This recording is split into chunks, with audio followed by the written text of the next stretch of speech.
আরও কিছু খবর নিয়ে এখন একটি ডেস্ক রিপোর্ট।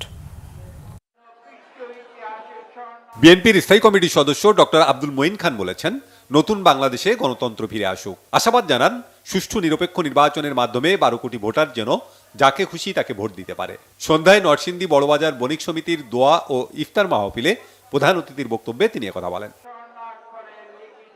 যারা চাঁদাবাজি ও দখলবাজির সঙ্গে যুক্ত থাকবে, বিএনপিতে তাদের কোনো ঠাঁই নেই বলেছেন বিএনপির কেন্দ্রীয় নেতা ও সাবেক এমপি হাবিবুল ইসলাম হাবিব। সাতক্ষীরার কলারোয়ার ধানদিয়ায় বেগম খালেদা জিয়া কলেজ মাঠে জয়নগর ইউনিয়ন বিএনপির ইফতার মাহফিলে প্রধান অতিথির বক্তব্যে তিনি একথা বলেন।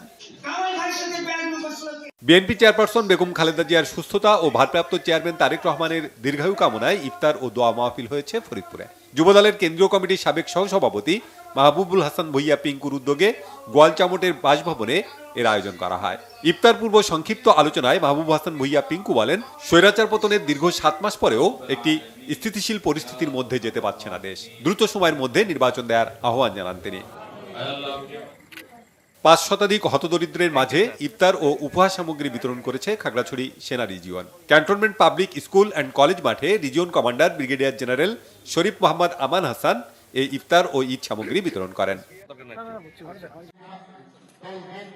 ফ্যাসিস্ট সরকারের নিয়োগকৃত বিএফডিসির ব্যবস্থাপনা পরিচালকের চুক্তি বাতিলের দাবি জানিয়েছেন চিত্রনায়ক আশরাফুদ্দিন আহমেদ উজ্জ্বল। বৈষম্যহীন চলচ্চিত্র স্বার্থ সংরক্ষণ কমিটি আয়োজিত সংবাদ সম্মেলনে সভাপতিত্ব করেন চিত্র পরিচালক বদিউল আলম খোকন।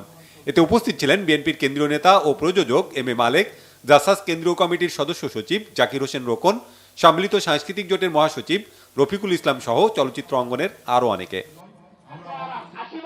বিএনপির যুগ্ম মহাসচিব সৈয়দ ইমরান সালি প্রিন্স বলেছেন, অহেতুক নির্বাচন আয়োজনে দেরি হলে ফ্যাসিস্ট এবং আধিপত্যবাদী শক্তি নতুন করে ষড়যন্ত্রের সুযোগ পাবে। ময়মনসিংহের হালুয়াঘাটের ধুরাইলে বিএনপি ও অঙ্গ সহযোগী সংগঠনের দোয়া ও ইফতার মাহফিলে প্রধান অতিথির বক্তব্যে তিনি একথা বলেন। প্রিন্স আরও বলেন, গণ অভ্যুত্থানে পালিয়ে যাওয়া আওয়ামী লীগ নেতারা বিদেশি গণমাধ্যমে বিভ্রান্তিকর, অসত্য এবং উস্কানিমূলক বক্তব্য দিয়ে দেশের রাজনৈতিক পরিস্থিতিকে উত্তপ্ত করার চেষ্টা করছে।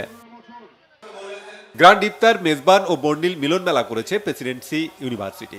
যমুনা ফিউচার পার্কের মুঘল ও মহল হলে 2 দিনব্যাপী এ আয়োজনে প্রেসিডেন্সি ইউনিভার্সিটির বোর্ড অব ট্রাস্টির চেয়ারম্যান আবু সাইদ চৌধুরী, উপাচার্য professor doctor Abdul Mannan Chowdhury, principal adviser professor doctor Mohammad Anwarul Kabir, treasurer professor H M. Faruk Ahmed ও রেজিস্ট্রার সাকির হোসাইন সহ বিভিন্ন অনুষদের ডিনবৃন্দ, পরীক্ষা নিয়ন্ত্রক, বিভিন্ন বিভাগের বিভাগীয় প্রধান ও কর্মকর্তা কর্মচারীরা উপস্থিত ছিলেন।